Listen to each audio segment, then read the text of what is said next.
Olá pessoal, tudo bem? Meu nome é Álvaro Souza e nesta aula nós vamos estudar um dos fundamentos mais importantes da matemática e da computação, a lógica matemática, certo? Eu sou do curso de Ciência da Computação do campus da UFC, aqui de Crateús, certo? E primeiramente a gente tem que saber por que estudar lógica, certo?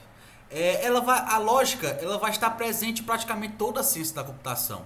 Ela é usada em algoritmos, circuitos, bancos de dados e também ela ajuda na prova de teoremas matemáticos, certo? Ou seja, a lógica é a base do raciocínio computacional. Vamos aqui para a definição de lógica. A lógica ela é um ramo da matemática e da filosofia que estuda os princípios do raciocínio válido. Ela também vai permitir a gente distinguir argumentos válidos de argumentos inválidos.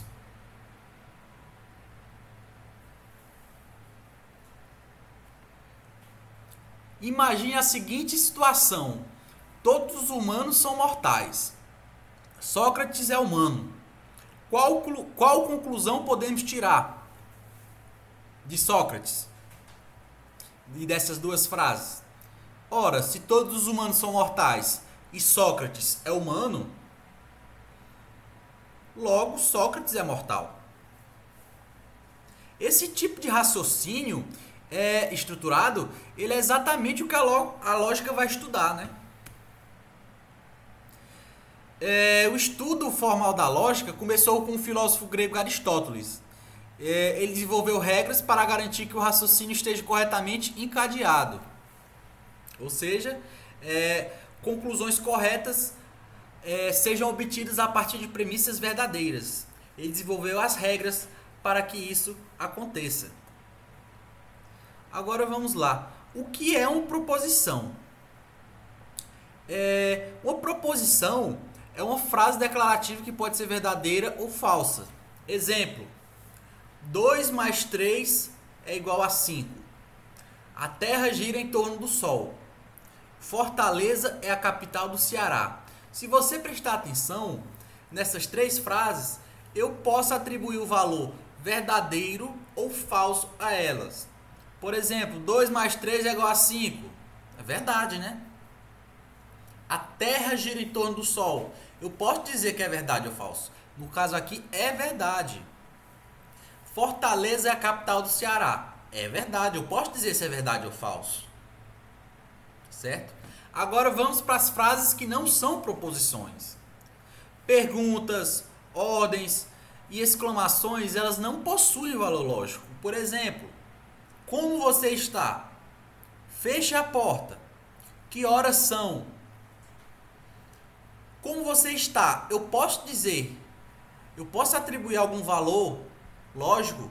Eu posso dizer que essa frase é verdadeira ou falsa? Não. Como você está? É verdadeiro ou falso? Eu não sei dizer. Feche a porta. É verdadeiro ou falso? Deu para entender? Que horas são? Eu não tenho como atribuir. Toda proposição ela vai possuir um valor lógico, verdadeiro ou falso, certo? A lógica clássica ela é bivalente. Bivalente porque ela é falso ou verdadeira, tem dois valores. Vamos às seguintes proposições. A Terra gira em torno do Sol. Verdadeiro, o valor dela, eu posso dizer que isso aqui é verdade. O Sol gira em torno da Terra. Ora, falso. Isso já foi desmentido há muitos anos atrás. Falso. Eu posso atribuir o valor falso. Agora vamos às proposições simples. As proposições simples são proposições que não possuem outras proposições dentro delas. Exemplo: João estuda matemática. Eu vou chamar aqui de P. João estuda matemática. Representadas por letras. Eu posso representar minhas proposições por letras. Por exemplo, P, Q, R, S. Certo? E aqui eu atribuo uma letra. João estuda matemática. Eu chamo de P. Na lógica clássica, toda proposição ela vai possuir exatamente um valor lógico, certo? Um valor ou verdadeira ou falsa. Isso é chamado de princípio da não contradição e princípio do terceiro excluído. Vamos agora para as proposições compostas. A proposição composta é formada pela combinação de proposições simples, ou seja, exemplo, João estuda matemática, que eu vou chamar de P, e João trabalha, que eu vou chamar de Q. Agora, se eu fizer a proposição das duas, se eu fizer a junção, P e Q, João estuda matemática e trabalha. O que significa esse símbolo aqui? Vamos ver nos próximos slides. Mas basicamente a diferença entre proposições compostas e simples é essa. A proposição composta é formada pela combinação de proposições simples, certo? É formada por duas proposições aqui neste exemplo. A proposição P e Q. João estuda matemática e trabalha. Vamos agora aos conectivos lógicos. Aqui eu trouxe os principais conectivos que usamos. Conectivo não, o símbolo aqui, ele significa negação. O i, ele usa esse símbolo aqui, que significa conjunção. O ou significa disjunção. E o se, então, significa uma implicação. E o se, somente se, uma equivalência. Esses conectivos vão permitir a gente construir as novas proposições. Aqui eu trouxe a tabela verdade desses conectivos. Da negação, eu vou ter aqui na minha tabela, por exemplo, essa seguinte valoração, V e F, para a minha proposição P. Se eu negar não P, se eu negar V, eu vou ter F. Se eu negar F, eu vou ter V. Certo? Se eu negar a verdade, eu vou ter falso. Se eu negar falso, eu vou ter verdade. Certo? Vamos para a conjunção. Eu tenho as minhas valorações aqui para P e Q, certo? E se eu for aqui para o resultado da tabela verdade, V e V vou ter verdade, V e F vou ter falso, F e V vou ter falso, e F eu vou ter falso. Para a conjunção, ela só vai ser verdade quando as duas proposições são verdadeiras. V e V, e portanto verdade. Para qualquer outra, para a conjunção vai ser falso. Ok?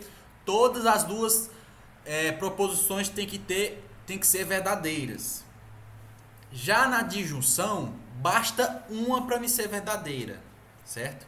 V e V. V ou V, verdade. V ou falso, verdade. F ou V, verdade.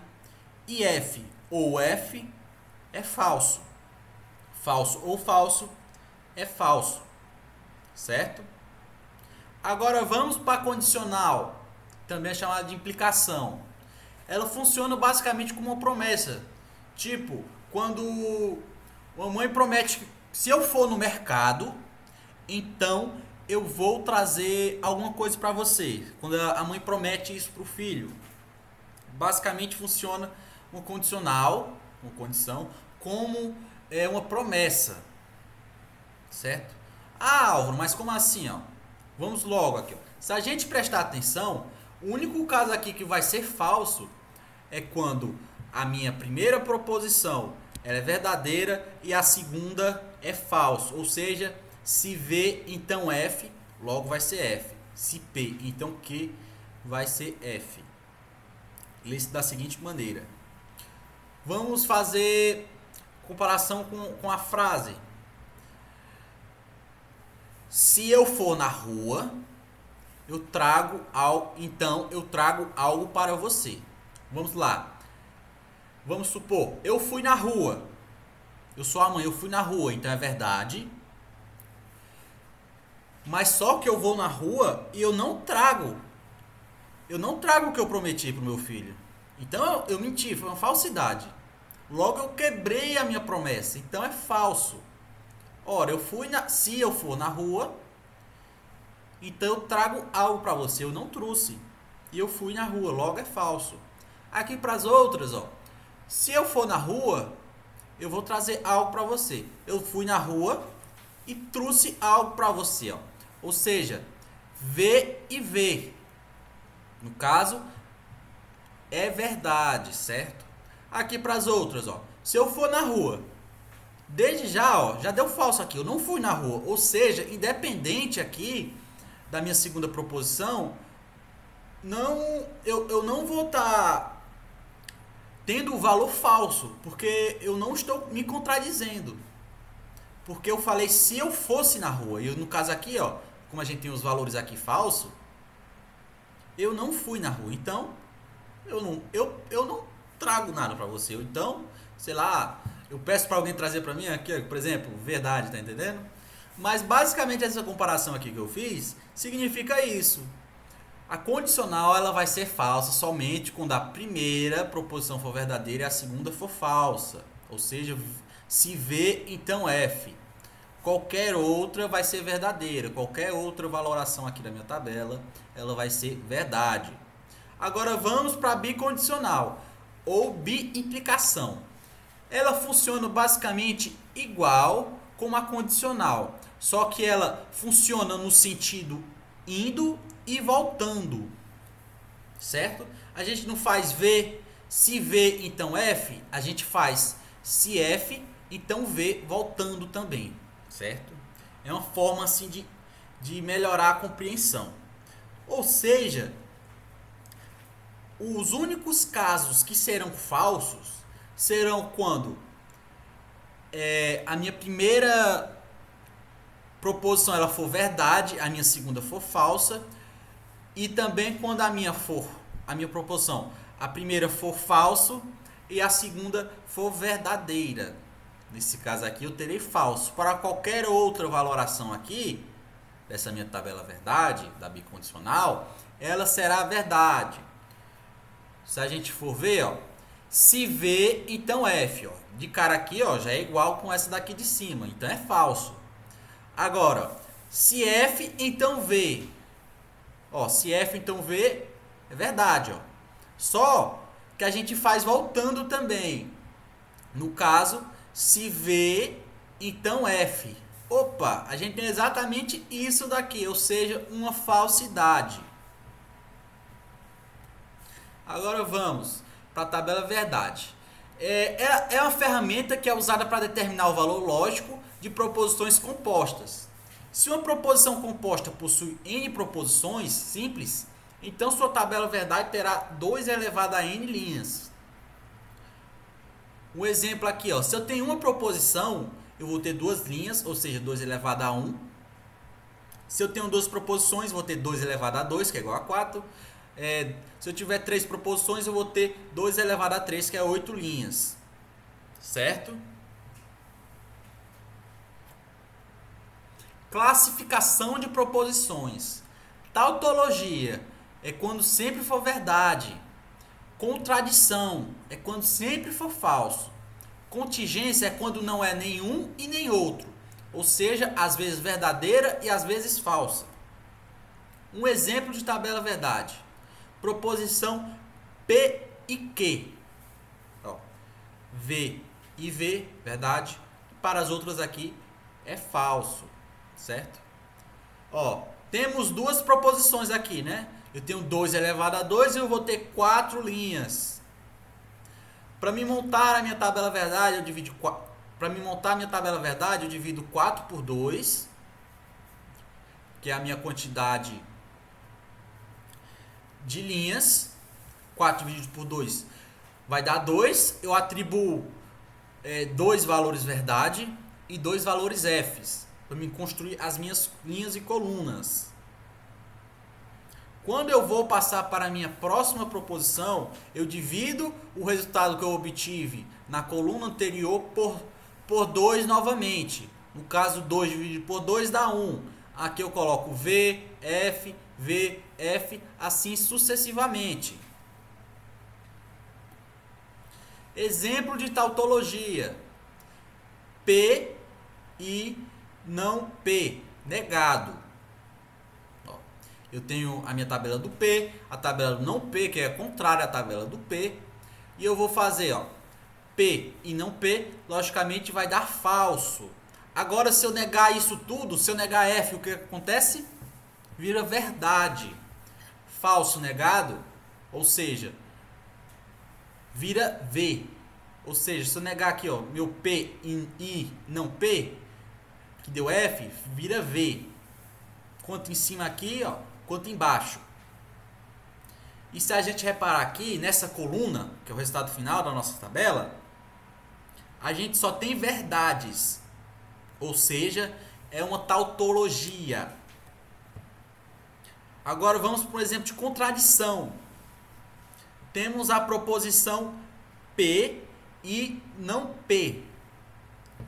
Temos aqui a valoração para P e não P.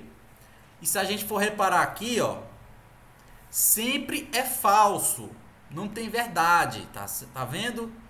Ou seja, é uma contradição. É isso que chamamos de contradição. Quando o resultado, minha tabela verdade, é sempre falso. E de contingência, se P, então Q, aqui neste exemplo, se você reparar, a tabela verdade aqui da condicional, eu vou ter tanto falso, tanto verdade. Ou seja, os dois. Eu não vou ter a exclusão de um. Sim, eu vou ter os dois aqui. E isso a gente chama de contingência. Se P, então Q, ó. Se V, então V, eu vou ter V. Se V, então F, eu vou ter F. Certo? As aplicações da computação. A lógica matemática ela é fundamental na computação, como eu tinha dito. Ela vai aparecer em diversas áreas, como circuitos digitais, algoritmos, inteligência artificial e verificação de software, né? Por exemplo, as portas lógicas usadas em processadores, elas são baseadas diretamente nas operações lógicas que estudamos, certo? Ou seja, os computadores funcionam com operações lógicas, certo? Nesta aula vimos proposições, conectivos lógicos, tabela verdade e classificação das proposições, certo? Esses conceitos eles vão formar a base para diversos conteúdos mais avançados em matemática e ciências da computação. E por aqui eu encerro a minha aula, certo? Eu agradecer aqui pela sua visualização. Obrigado pela atenção e bons estudos. Até mais.